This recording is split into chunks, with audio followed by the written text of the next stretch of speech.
복된 주일, 하나님께서 우리에게 주시는 은혜의 말씀은 신약 성경 디모데전서 6장 6절에서 12절까지의 말씀입니다. 신약 성경 디모데전서 6장 6절에서 12절까지의 말씀, 신약 성경 341면 전후에 있습니다.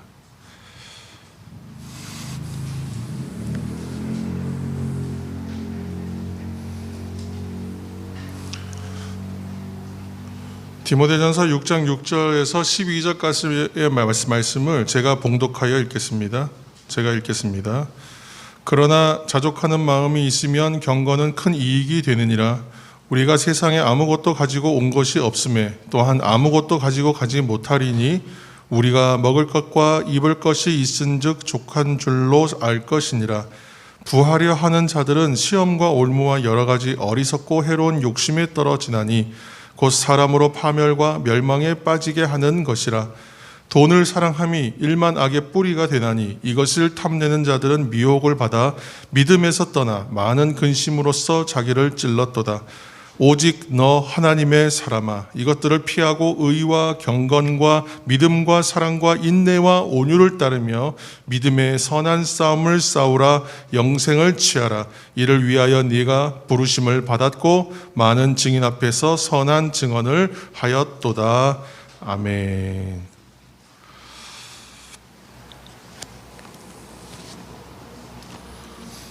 더그 멜랜드라고 하는 미국 의사가 있었습니다. 미국인 의사인데 이 멜랜드 부부가 이제 후에 선교사가 돼서 브라질 오지에서 이제 평생 동안 선교 사역했던 이야기가 유명한 이야기가 있습니다. 처음에 브라질 어느 오지에 이제 특별히 폴리오 원주민들, 인디안들이죠. 그래서 이분들의 이야기가 들렸습니다. 왜냐하면 상처가 나면 상처나 어떤 질병이 오면 치료를 제대로 받지 못하거나 할 수 없기 때문에 죽어간다. 제대로 된 치료를 받지 못하고 죽어간다는 얘기를 들었기 때문에 본인들이 의사였고 또 선교의 사역이 좀 사명이 있었기 때문에 그 기사를 좀 주목해서 보고 그렇게 기도했다고 합니다. 어떻게 기도했냐 하면 하나님, 브라질에 선교사가 필요합니다. 그곳에 필요한 사람을 보내주십시오. 이렇게 기도했죠.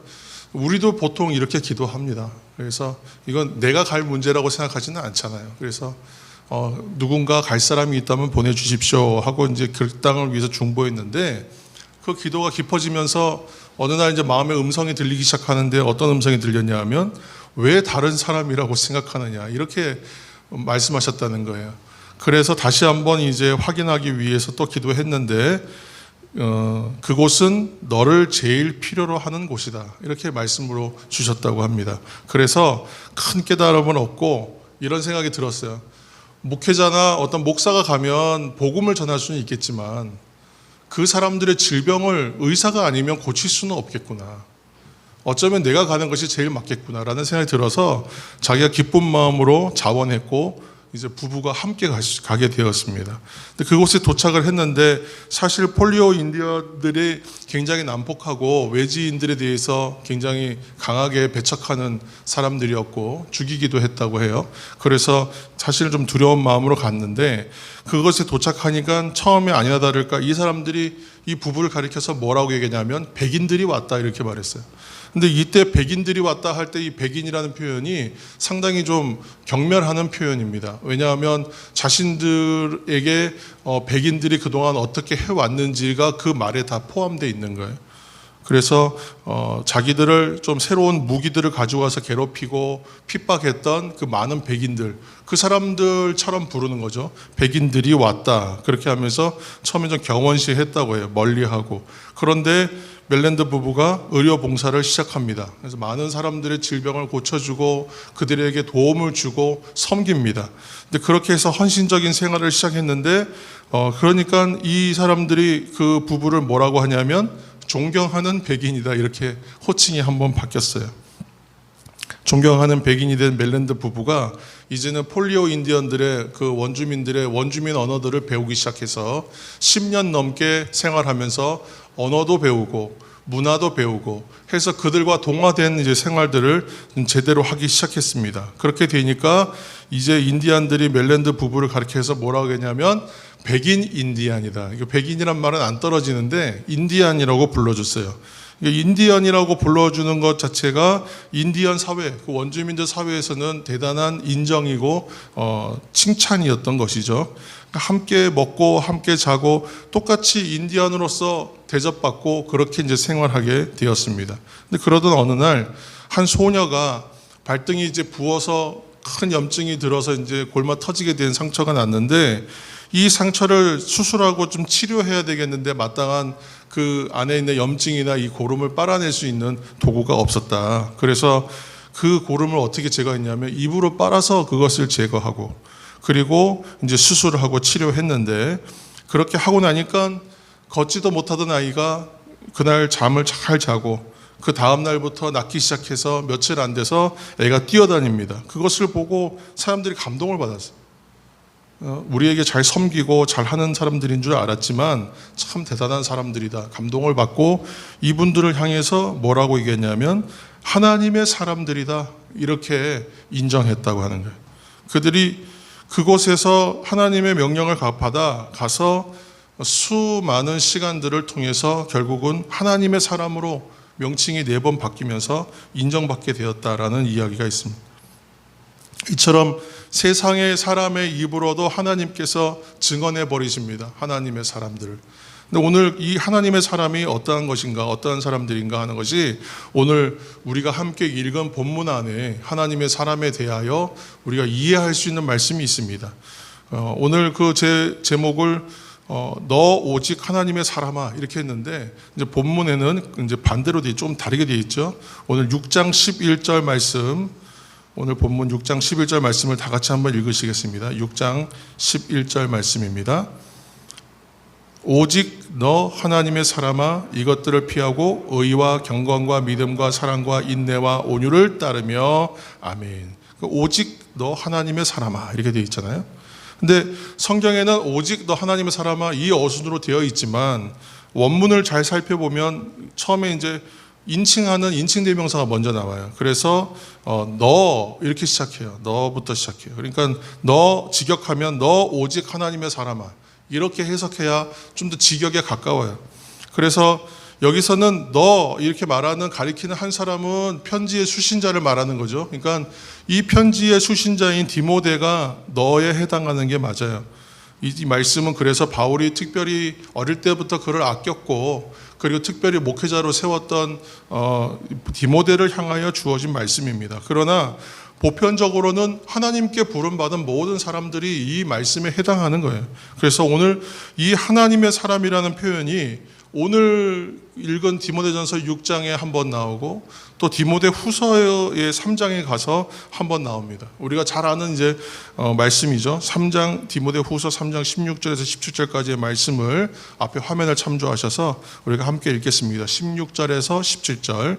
모든 성경은 하나님의 감동으로 된 것으로 교훈과 책망과 바르게 함과 의로 교육하기에 유익하니 이는 하나님의 사람으로 온전하게 하며 모든 선한 일을 행할 능력을 갖추게 하려 함이라. 아멘. 여기서 이는 하나님의 사람으로 그랬으니까 이는 이 가리키는 말은 16절의 내용이 되겠죠. 그래서 성경은 이러한 유익이 있다.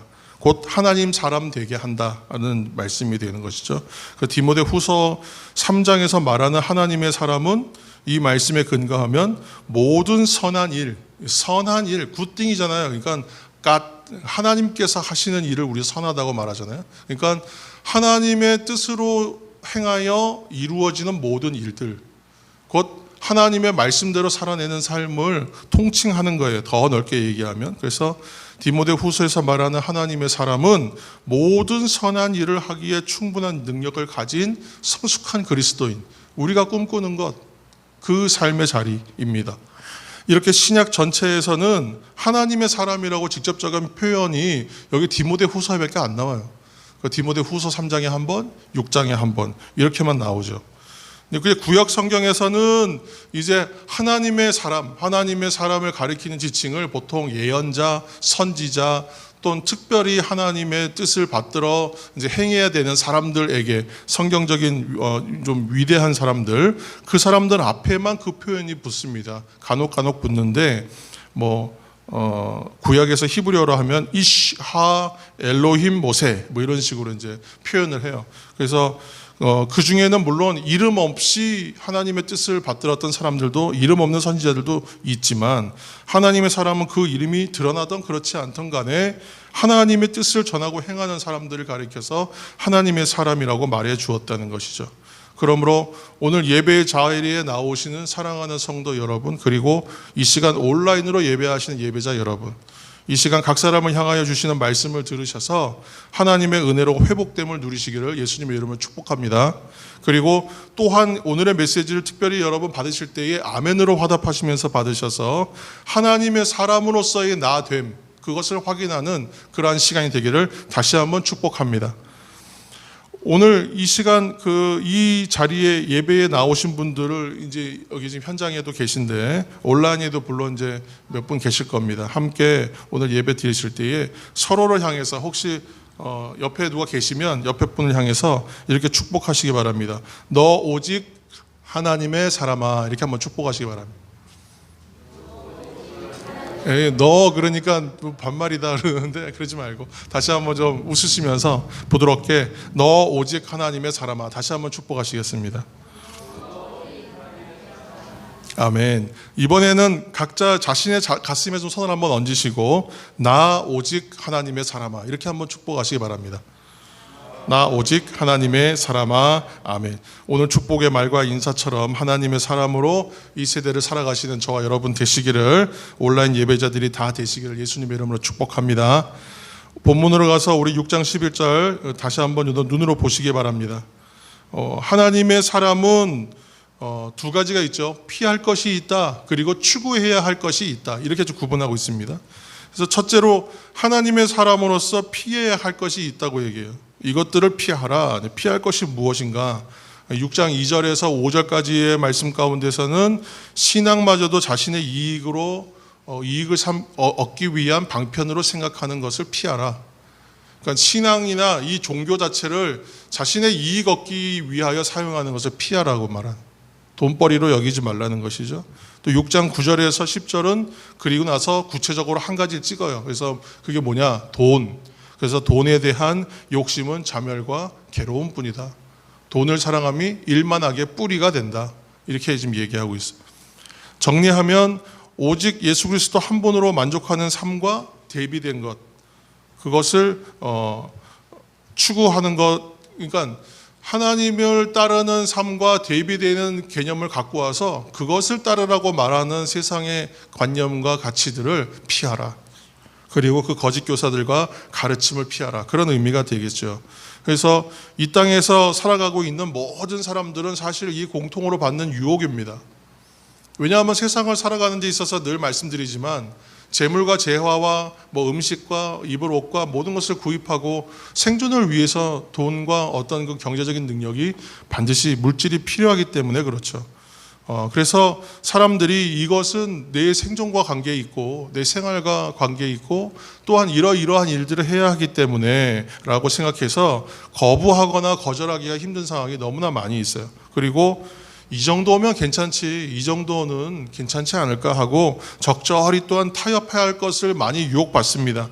또 그만하면 잘하고 있는데 좀 적당히 해라. 우리 교회 막 옛날에 열심히 다니셨던 우리 부모님 세대들을 향해서 우리 믿지 않는 분들이 얘기할 때는 적당히 좀 믿어라, 적당히. 그만하면 됐다. 이렇게 하는 경우도 참 많이 있었습니다. 근데 우리가 하나님의 자리를 가장 강력하게 도전하는 유혹이 뭐냐? 왜 오늘 이 디모데전서 6장에서 돈에 대하여 경계하는가? 그것은 이 땅에서 살아가면서 꼭 필요한 것이기 때문에 그래요. 돈도 필요하거든요. 우리 디모데전서 우리 6장 10절 말씀 한번 읽겠습니다. 6장 10절입니다. 6장 10절. 돈을 사랑함이 일만하게 뿌리가 되나니 이것을 탐내는 자들은 미혹을 받아 믿음에서 떠나 많은 근심으로써 자기를 찔렀도다. 아멘. 필요한 것이 분명히 돈인데 이것에 대한 욕심을 버리고 이 돈에 대한 사랑을 경계하고 내게 주어져 있고 내게 주어진 현실에 대하여 자족하라, 이렇게 얘기합니다. 왜 이 욕심을 자꾸 버리라고 얘기하냐면 이 욕심이 입맛을 자극하게 하는 그런 음식과 같다. 그런데 이 음식이 몸에 이렇게 도움이 되지 않는 음식. 저도 지금 몸을 위해서 몇 가지 노력을 하고 있는데 아주 미미합니다만, 근데 제가 가장 경계하는 건 뭐냐면 입맛을 자극하는 음식은 피해야 되겠다. 왜냐하면 절제가 안 되거든, 한번 시작하면. 그러니까 음식을 피해야 돼요. 그래서 제가 좀 다른 물을 좀 많이 마신다든가 다른 방법을 자꾸 쓰고 있는데, 이것이 건강에 좋지 않음에도 불구하고 계속 추구하게 되는 음식과 같아요. 그래서 음식들을 좀 잘하는 맛집이나 데 가보면 그렇지 않은 집들도 있겠지만 대체로 굉장히 입을 자극하는 음식들이 많아요. 그래서 6장 3절 말씀도 우리가 한번 읽겠습니다. 6장 3절, 오늘 읽지 않은 본문인데요. 디모데전서, 제가 책을 덮었습니다. 자, 6장 3절입니다.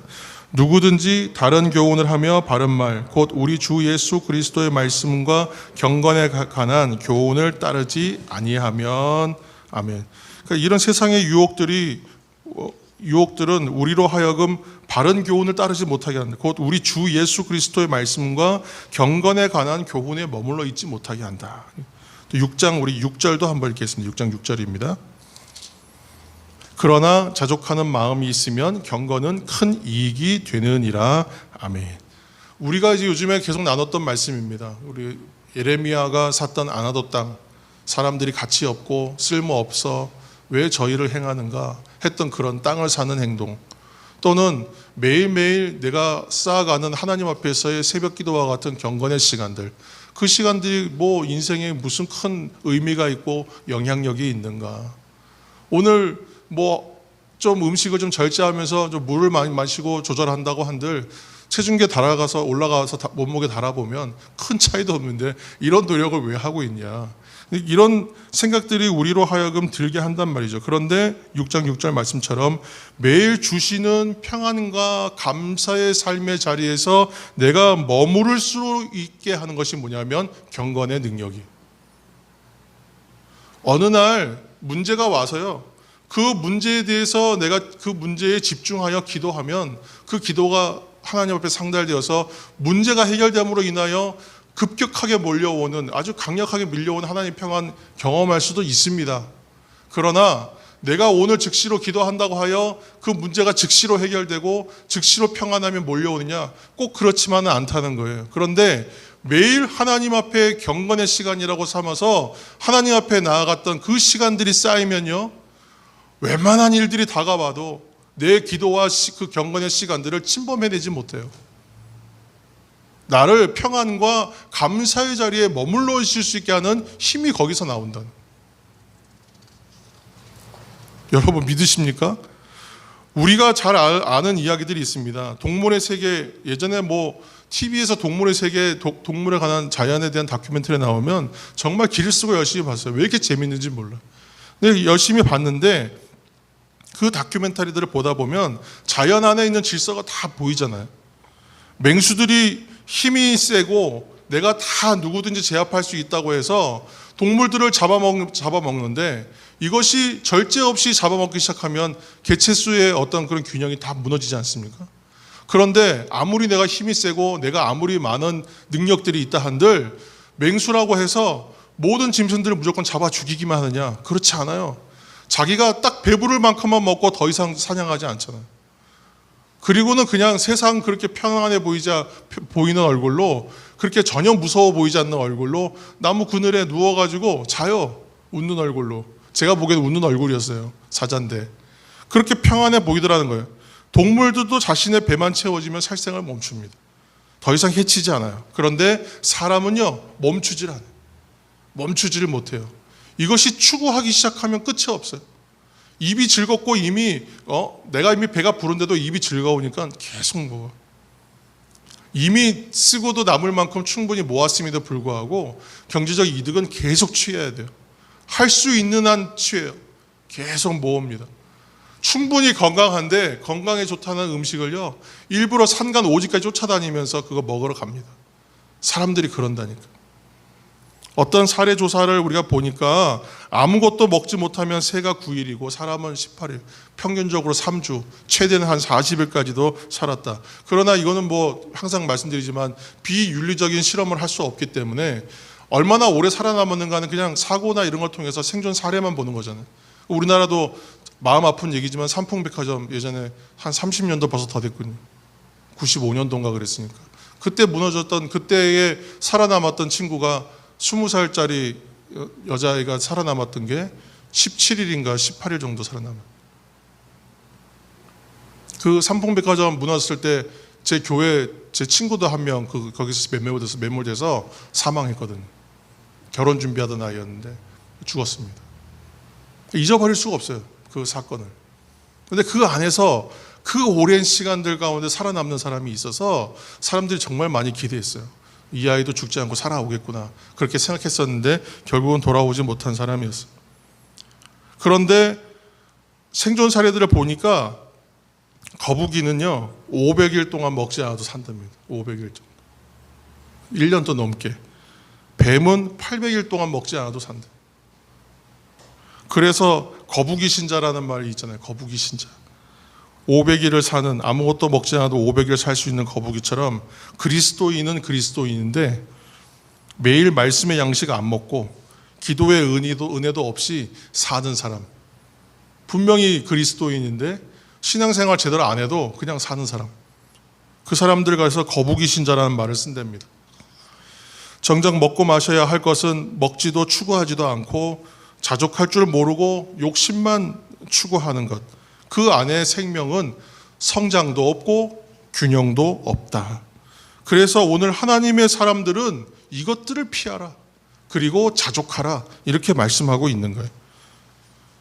앞에 있는 말씀 보시면서 빌립보서 4장 11절에서 13절 말씀 함께 읽겠습니다. 내가 궁핍함으로 말하는 것이 아니니라. 어떠한 형편에든지 나는 자족하기를 배웠노니 나는 비천에 처할 줄도 알고 풍부에 처할 줄도 알아. 모든 일 곧 배부름과 배고픔과 풍부와 궁핍에도 처할 줄 아는 일체의 비결을 배웠노라. 내게 능력 주시는 자 안에서 내가 모든 것을 할 수 있느니라. 아멘. 어떠한 상황에든지 감당할 수 있는 일체의 비결의 능력이 어디서 나오는가? 자족하는 것에서 배움을 통하여 얻어진다. 그 자족함을 배움으로 어떤 상황에서도 견디고 머무를 수 있는 일체의 비결을 배우게 된다. 갑자기 하늘에서 능력이 뚝 하고 떨어지는 게 아니라 훈련이에요. 연습이죠. 그래서 이 모든 것이 어디서 이루어지냐?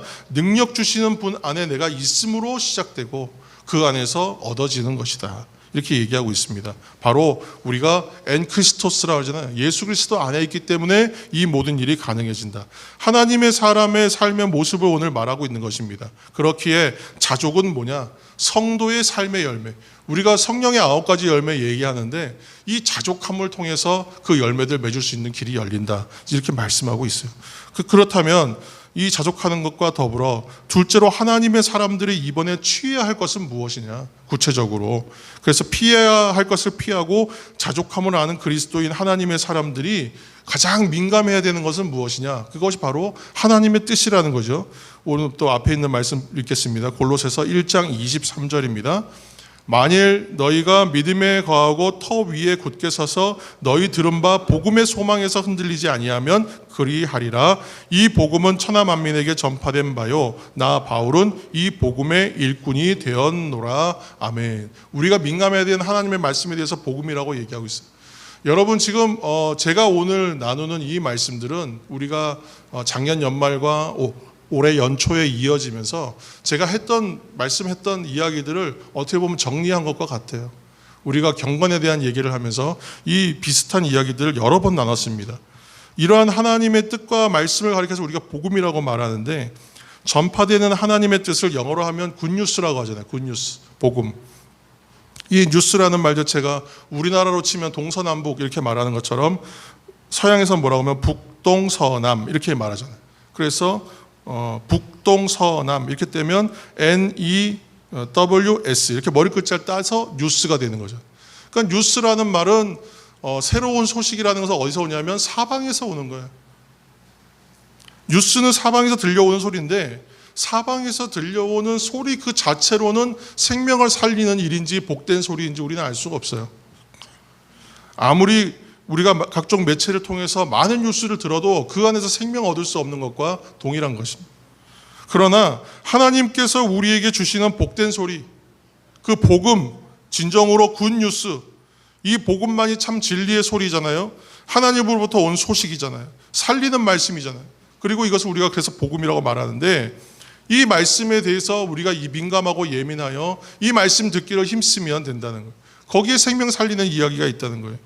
우리가 하나님의 뜻을 알고 하나님을 만나는 것에 대해서 너무나 막연하게 생각하는 이유가 있을 거예요. 왜냐하면 우리가 하나님에 대한 속성에 대해서 성품이나 하나님의 행하심에 대한 속성을 두 가지 경우로 나눠서 얘기한 적이 있습니다.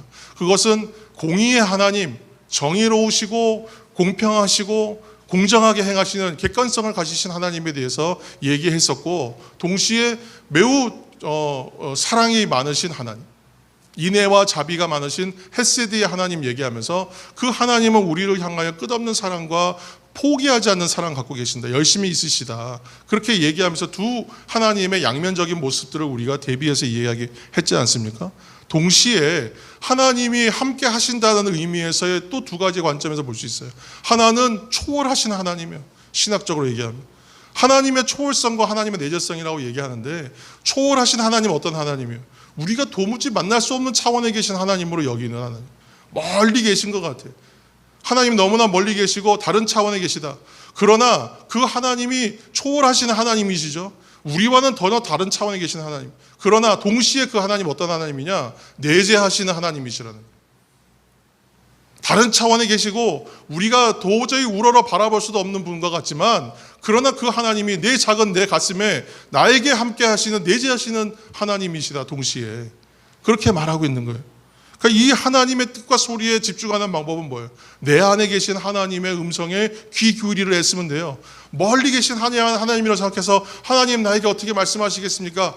그렇게만 생각할 것이 아니라 나에게 내재하여 내 안에 계신 하나님, 나와 함께 하시는 하나님, 내 속을, 내 마음을, 내 상태를 누구보다도 너무나 잘 아시는 하나님, 내 상태와 내 어려움을 너무나 잘 아시는 하나님, 그 하나님이시기 때문에 하나님 나와 함께 하시는 하나님 나에게 말씀하여 주옵소서, 종이 듣겠나이다 하고 기다리는 거죠. 초월하신 하나님을 또 우리가 못 만납니까? 그것도 그렇지 않아요. 여러분, 문제로 인하여 사방이 막힌 것 같은 막다른 길에 이르렀을 때가 여러분 그때가 하나님 만날 때라고 말씀드렸죠. 고난과 어려움이 있어서 내가 마치 절벽 끝에 내몰린 것 같은 시간들이 와요. 인생에서 그런 일이 없으면 좋겠지만 우리의 인생 가운데 그런 일들이 반드시 일어납니다. 없었으면 좋겠어요. 그런데 어떻게 해요? 일어나잖아요. 감당하지 않고 좀 겪지 않고도 알았으면 참 좋겠는데 그런 문제가 와요. 겪어내야만 하는 거예요.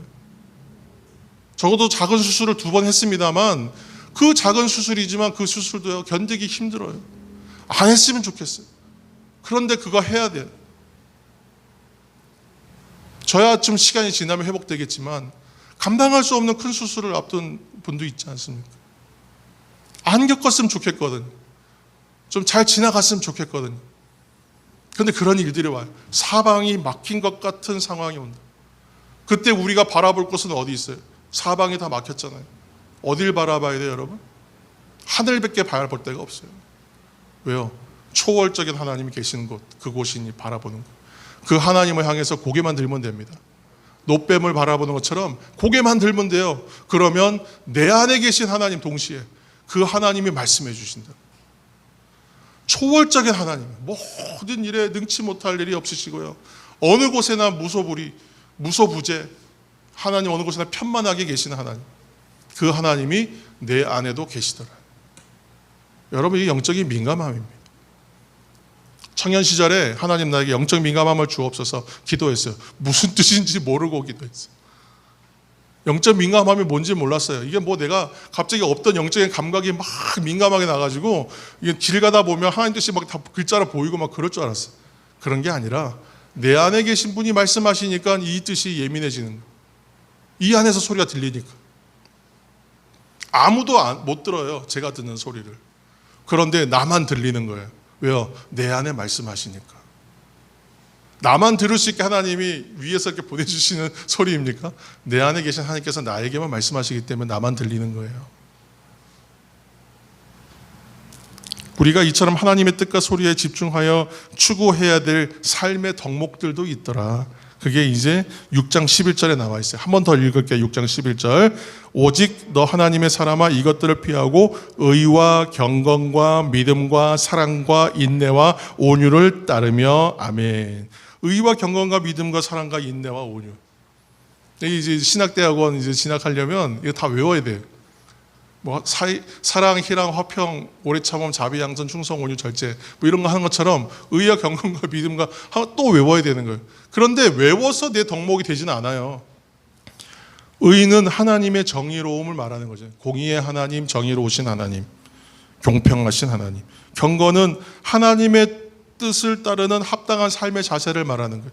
경건에 가장 넓게 포괄했을 때 이렇게 말할 수 있어요. 우리가 말씀과 기도를 경건의 훈련이라고 말했잖아요. 말씀과 기도만큼 좋은 훈련은 없습니다. 말씀과 기도로 경건의 훈련을 하면 하나님의 뜻에 합당한 삶의 자세를 가질 수 있다. 그렇기 때문에 그래요. 경건의 시간을 포함하여 경건의 시간을 통하여 굉장한 영적인 능력을 갖기를 자꾸 원하시는 분들이 많아요. 그게 아니라 하나님의 뜻에 합당한 삶의 자세를 살아가면 그 안에서 하나님의 능력이 발현되는 거예요. 한번 시작되면요 멈추지 않아요. 강력해요. 하나님의 평안이 임하기 시작하면 세상의 어떤 것도 흔들지를 못해요. 강력해요. 그 자리로 가야 되는 거예요. 또 믿음은 하나님에 대한 그러한 전적인 신뢰, 흔들리지 않는 신뢰가 믿음이에요. 사랑은 뭡니까? 예수 그리스도께서 죽으시기까지 우리를 향한 하나님의 그 끝없는 사랑이에요. 인내는 뭐예요? 환난과 고통의 문제에도 불구하고 절코 낙심하지 않고 신앙의 삶을 끝까지 견지하여 살아가는 것이에요. 그럼 온유는 뭡니까? 인내의 자리에서 한 발짝 더 나간 것이 저는 온유라고 생각해요.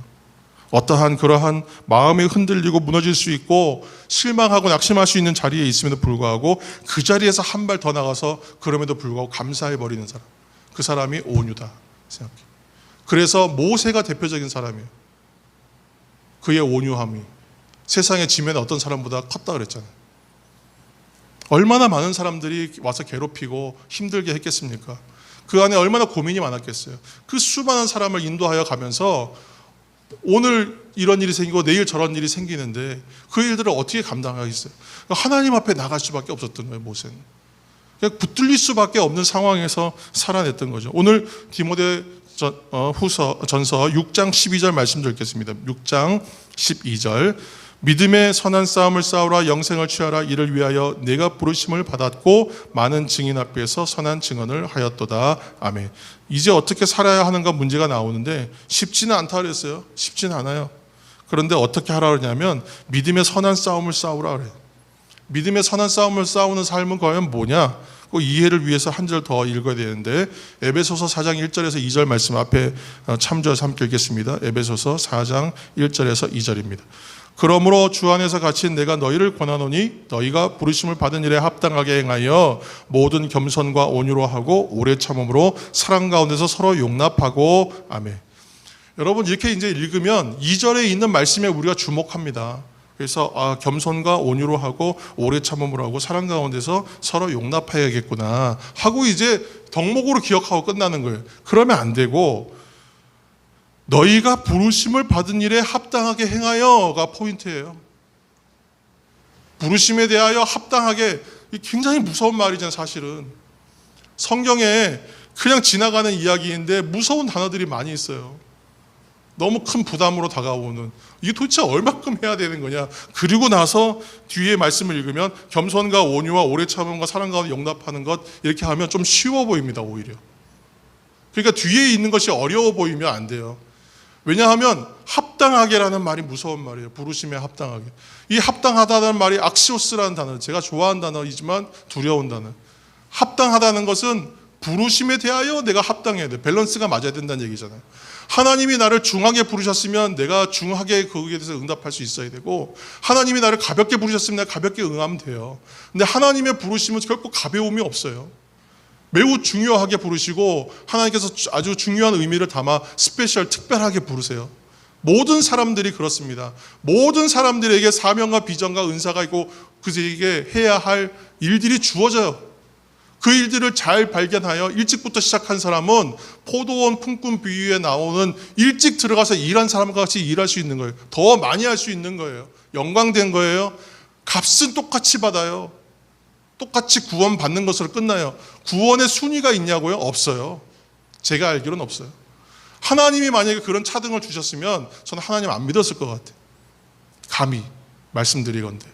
하나님은 공평하신 하나님이라고 그랬잖아요. 천국에서의 상급과 면류관도 같아요. 내 면류관이 더 크겠지라고 생각하는 것은 나의 잘못이에요.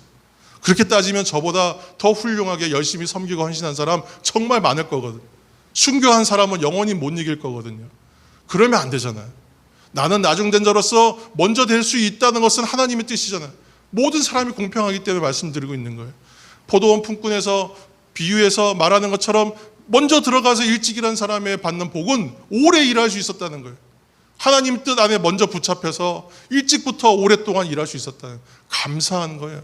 그러면 그 안에서 하나님과 동행하면서 얻었던 평안과 이 누림이 얼마나 큰 것이에요. 나는 40이 돼도 50이 돼도 몰랐던 하나님을 10살, 20살, 30살 이런 청년 시절부터 하나님을 알아서 하나님의 뜻 가운데 살아내서 하나님의 뜻대로 사용되고 하나님의 부르심대로 응답받으면서 인생을 살았더니 얼마나 큰 감격이 쌓여 있겠습니까? 그거를 몰랐던 인생이 50이 되고 60이 돼서 받은 사람은요, 억울한 거예요. 그런데 감사하게도 구원은 똑같이 공평하신 하나님. 할렐루야. 그래서 하나님의 이 하나님 안에서 신앙하는 것이 대단한 것이에요. 기쁜 일이에요. 악시오스라 그랬습니다. 복음에 합당한 삶을 향하여 바울 사도는 오늘 6가지 6장 11절의 얘기는 6가지 덕목으로 제안했지만 이것이 이제 이 덕목들을 이룰 수 있도록 하나님께서 그러면 그냥 내버려 두고 알아서 잘하라 그랬냐? 그게 아니라 선물을 주셨어요. 그 선물이 뭐냐? 우리가 그동안 얘기해왔던 것처럼 바로 하나님의 말씀, 성경을 주셨죠. 그래서 기록된 하나님의 말씀, 그래서 라틴어로 하면 스크립투라, 그래서 하나님의 성경, 헬라어로 하면 그라페라고 하는 성경, 기록된 하나님의 말씀. 두 번째는 뭐예요? 이렇게 하나님 앞에서 선포되어진 하나님의 말씀이죠.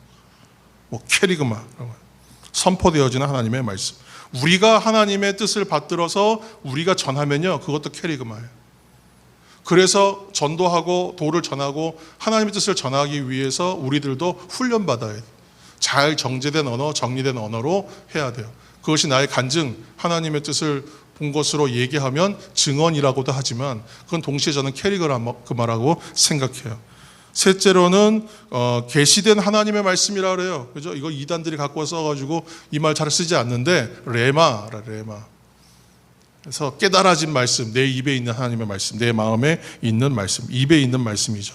그리고 주님께서 우리 가운데 성육신하여 오시고 말씀으로 함께 하신다. 그래서 로고스라고 말하기도 합니다.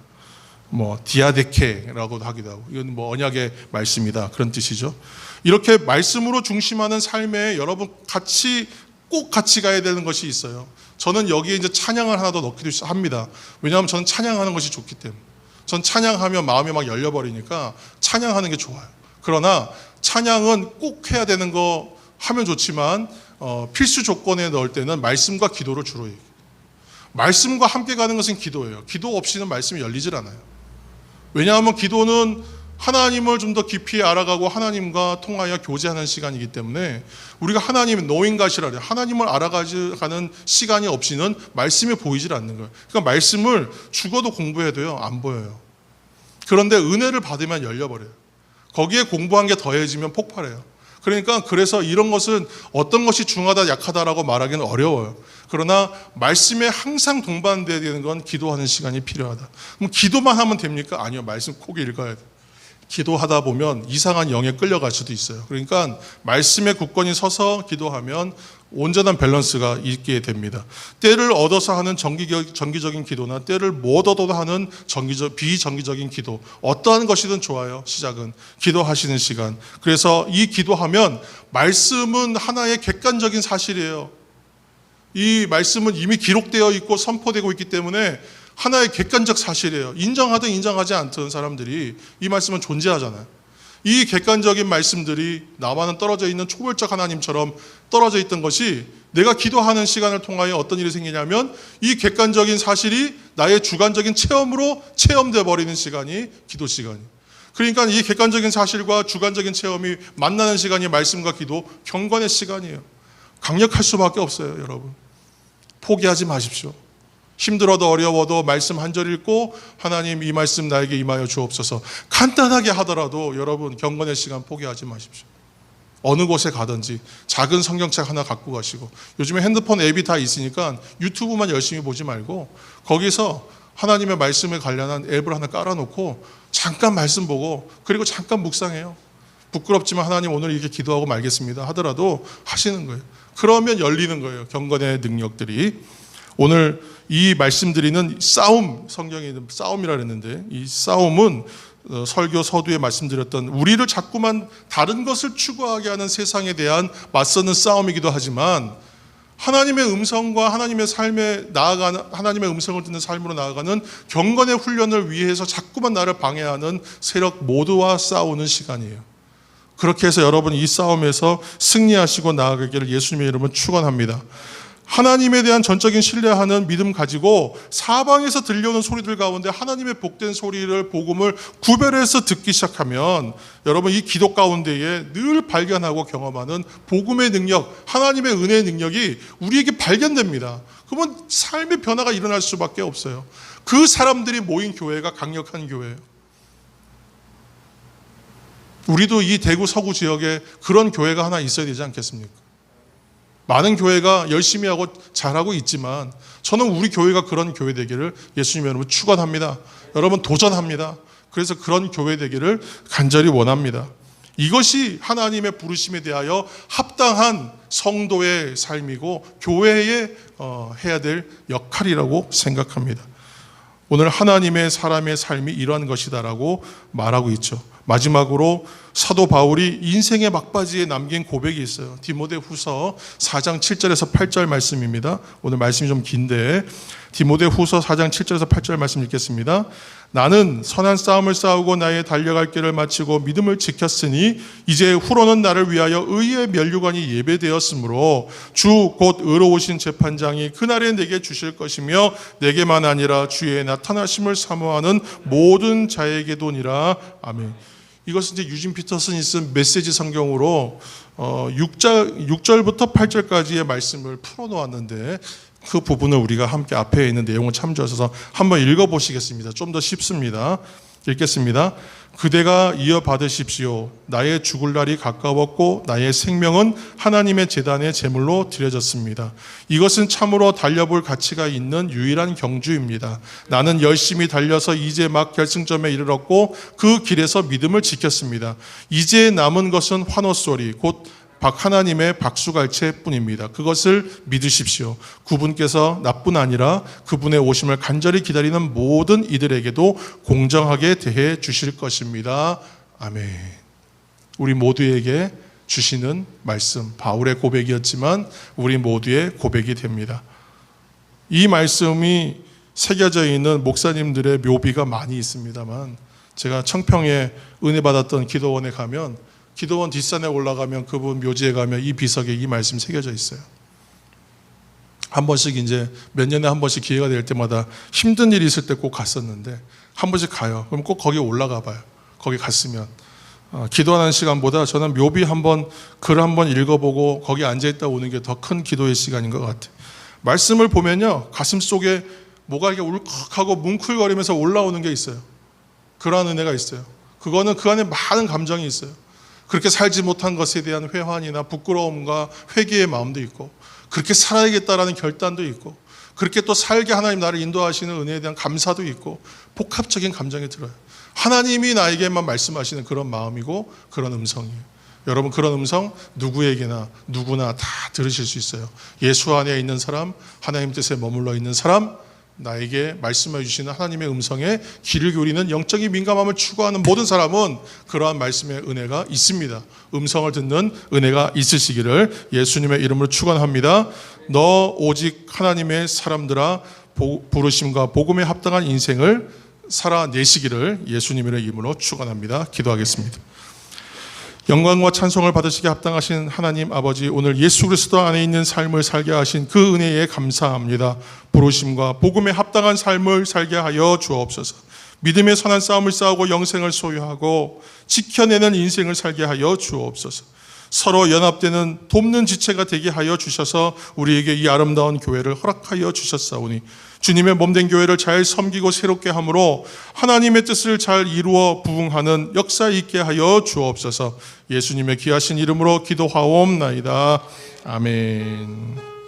이제는 우리 주 예수 그리스도의 은혜와 아버지 하나님의 무한하신 사랑하심과 성령 하나님의 충만하심과 내주하심이 너 오직 하나님의 사람아 우리를 부르시고 세우시는 음성에 순종하여 말씀과 기도로 경건의 능력을 세워가기를 다시 한번 결단하는 우리 성도들과 특별히 어려운 수술을 앞두고 있는 이경수 권사님과 그 가정 위에와 우리 각 가정의 삶의 자리 위에와 온라인으로 함께 예배하는 모든 사람들, 예배자들 위에, 사랑 담은 교회 위에, 사랑하는 우리 조국 대한민국 위에 이제로부터 영원까지 함께 하옵시기를 간절히 축원하옵나이다. 아멘.